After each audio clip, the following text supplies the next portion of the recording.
Hey guys, Thomas from FD86 Speed Factory. Today, we're doing a complete upgrade on the stock brake system with brand new rotors, pads, stainless steel brake lines, and fluid. And I'm going to show you how to do it all step by step so you can do it yourself at home.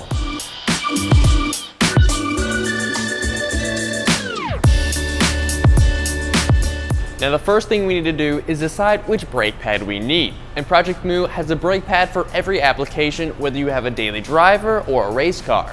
The first two in the lineup are for the street. The NS400 is a great upgrade over the OEM brake pads. And as we move to the B-Force, this is a great hybrid pad that can do street duty, but is also capable for track days and an autocross. The last two in the lineup are for track use only. The club racers are great for track days because they were fine-tuned and developed by racers' feedback. And lastly, we have the 999s, which offer the ultimate stopping power, initial bite, and fade resistance. Now for the rotors, we wanted something that's lightweight and that can more effectively dissipate the heat to help prevent against brake fade. And that can easily be done with DBA's entry-level T2 slotted rotors. But if you want something more race-oriented, you can go with a two-piece design rotor like these T3s. They're going to handle a lot more heat, cool down faster, which is going to transfer a lot less heat to your wheel bearings and have a greater resistance towards distortion.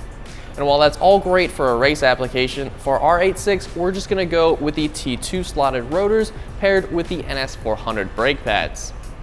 But we're not done yet, because we're also going to install these stainless steel brake lines from StopTech. They're going to help firm up that pedal feel. And we're also going to change out the fluid with Project Mu's G4 335 that can stand a lot higher brake temperatures and aren't going to boil over just after a couple laps on the track.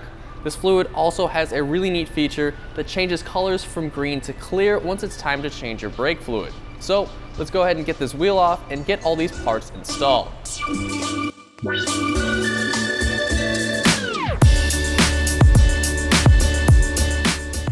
We'll begin by removing the brake caliper, and that's held on with two 14mm bolts as well as a 12mm bolt holding on the brake line.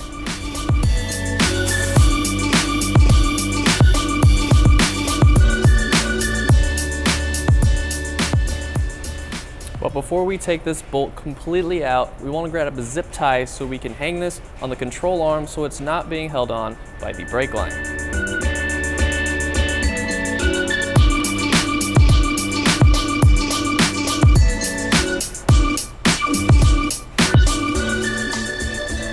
Then we can take out the OEM brake pads.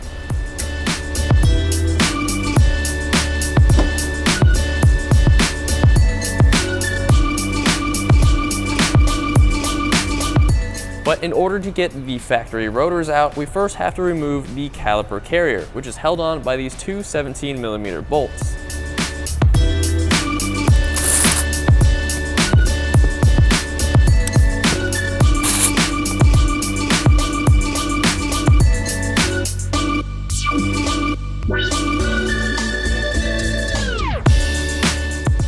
Then we can slide on our new DBA slotted rotor and reinstall the caliper carrier, torquing those bolts down to 59 foot-pounds.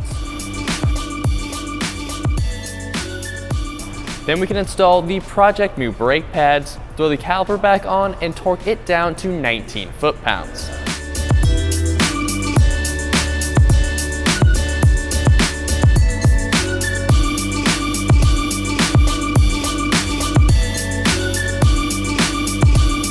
Now we're ready to install the stainless steel brake lines, and we'll need this 10mm flare nut wrench to prevent rounding off any of the brake line fittings.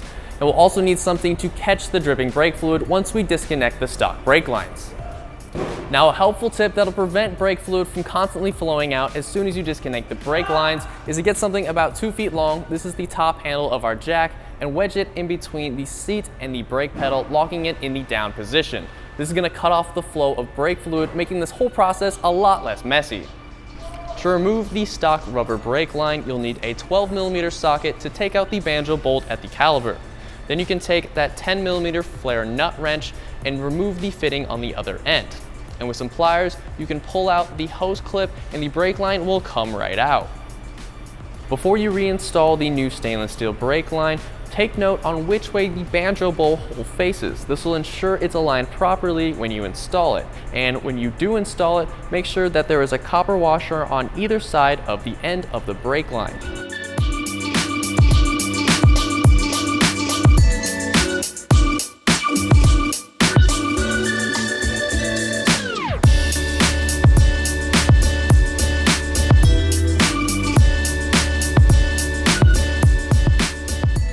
Now this whole process is identical on each corner of the car, so once you've got everything installed, it's time now to flush out the old fluid and bleed the brakes with Project Moo. We're going to start with the brakes that are farthest away from the master cylinder, which is the passenger rear. They're going to work our way up to the front driver's side.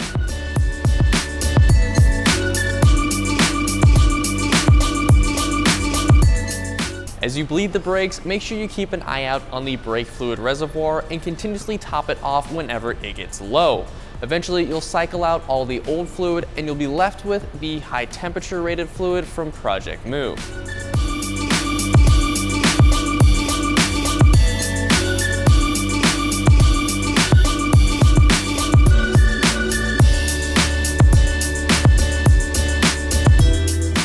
To find all the parts you need to upgrade your brakes, you can head over to our website by clicking the top right hand corner of the video.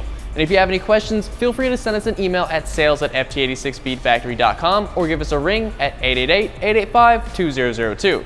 And as always, don't forget to like and subscribe for more videos on your FRS, BRZ, or 86. Bye, I'm gonna miss you. Ouch. Sorry if you had to listen to that, Josh. It must have been loud. Ah.